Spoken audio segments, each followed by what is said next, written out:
बार की बात है, एक छोटे से शहर में गौरव नाम का एक युवक रहता था।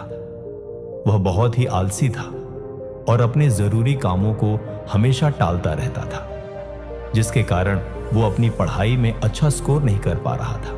उसके परिवार वाले उससे हमेशा कहते थे, बेटा, समय का मूल्य समझो। जो समय अभी तुम बर्बाद कर रहे हो वह कभी वापस नहीं आएगा। लेकिन वह हमेशा उनकी बातों को नजरअंदाज कर देता था। वह सोचता, अभी तो बहुत समय है, बाद में कर लूंगा। वह पढ़ाई करने के लिए शहर गया, लेकिन उसकी आदतें नहीं बदली। वह अपना पूरा दिन दोस्तों के साथ मस्ती करता और रील्स स्क्रॉल करता रहता। गौरव के शहर में एक बुजुर्ग आदमी रहता था, जो बहुत ही बुद्धिमान और ईमानदार था।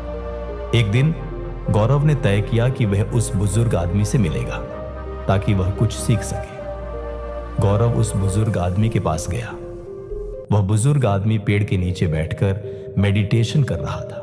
गौरव ने उसे नमस्कार किया और कहा, मेरी मदद कीजिए, मैं जिंदगी में विफल हो रहा हूं। हर बार मेरे दोस्त मुझसे आगे निकल जाते हैं, लेकिन मैं हमेशा पीछे रह जाता हूं। मुझे उन सब से अच्छा बनना है। मुझे बताइए कि मैं ये कैसे कर सकता हूं। बुजुर्ग आदमी ने कहा, बेटा, तुम संघर्ष झेल रहे हो क्योंकि तुम अपने कामों को हमेशा टालते रहते हो और समय की कदर नहीं करते। मैं तुम्हें एक कहानी सुनाता हूं, जिससे तुम समय के मूल्य को समझ सकोगे। बुजुर्ग आदमी ने कहानी शुरू की। एक बार की बात है, एक राजा था जो बहुत दयालु था। वह अपनी जनता से बहुत प्यार करता था और उनकी मदद किया करता था। एक दिन उसे एक व्यक्ति मिला जो बहुत ही आलसी और गरीब था। उसके पास न तो पैसे थे, न ही नौकरी और न ही इज्जत। वह हमेशा अपनी परेशानियों का दोष दूसरों को देता था। राजा ने उससे उसकी जिंदगी और उसकी परेशानियों के बारे में पूछा। उस व्यक्ति ने कहा, पता नहीं लोग मेरे बारे में ऐसा क्यों कहते हैं कि मैं कुछ नहीं कर सकता। जब भी मैं किसी नौकरी की तलाश में जाता हूं, सब मुझे मना कर देते हैं। राजा को उस व्यक्ति के लिए बुरा लगा। राजा ने कहा, एक सौदा करते हैं। सूर्य अस्त होने से पहले तुम मेरे राज दरबार में आना और जितना सोना चांदी तुम ले जा सको उतना ले जाना। वह सब तुम्हारा होगा। आदमी बहुत खुश हो गया और राजा को धन्यवाद कहा। वह अपने घर की ओर दौड़ा और उसने अपनी पत्नी को सब कुछ बताया। उस व्यक्ति की पत्नी भी बहुत खुश हुई और कहा, जाओ और जल्दी से सोना चांदी ले आओ। उस व्यक्ति ने कहा, मैं अभी नहीं जा सकता, मैं भूखा हूं, पहले मुझे खाना दो। जल्दी से उसकी पत्नी ने खाना बनाकर उसे दिया। उस व्यक्ति ने खाना धीरे धीरे खाया। उसने सोचा, उसके पास तो बहुत समय है, खाना खाने के बाद खजाना लेने जाऊंगा।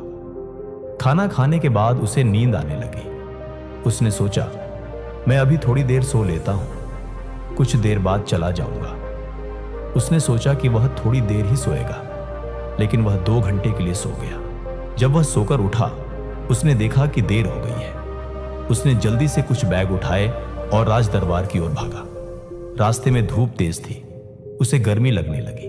उसने सोचा, थोड़ी देर पेड़ के नीचे आराम कर लेता हूं, फिर आगे बढ़ूंगा।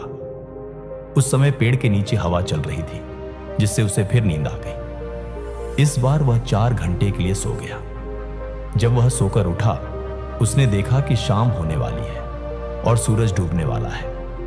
वह जल्दी से बैग उठाकर राज दरबार की ओर भागा, लेकिन जब वह राज दरबार पहुंचा तो सूरज डूब चुका था और दरवाजे बंद हो चुके थे।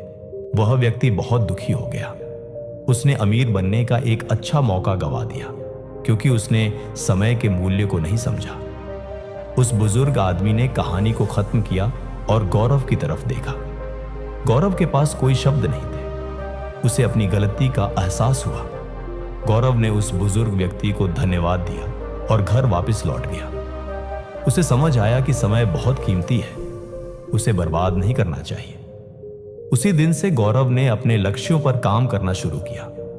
उसने अपनी काम टालने वाली आदत को छोड़ दिया और वह बहुत प्रोडक्टिव बन गया। कुछ ही दिनों बाद वह अपने सभी दोस्तों से आगे निकल गया और कॉलेज का सबसे होनहार बच्चा बना। इस कहानी से हमें यह सीख मिलती है कि समय सबसे मूल्यवान संपत्ति है। अगर हम इसे बेकार की चीजों में बर्बाद करेंगे तो हमारे पास पछताने के अलावा कुछ नहीं बचेगा। हर अवसर का सही समय पर लाभ उठाना चाहिए, क्योंकि खोया हुआ समय कभी वापस नहीं आता।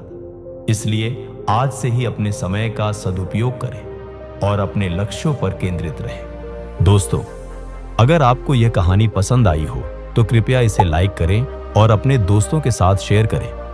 अगर आप ऐसी ही और प्रेरक कहानियों को सुनना चाहते हैं तो हमारे चैनल को सब्सक्राइब करें और बेल आइकन दबाना ना भूलें, ताकि हमारी नई कहानियां आप तक सबसे पहले पहुंच सकें।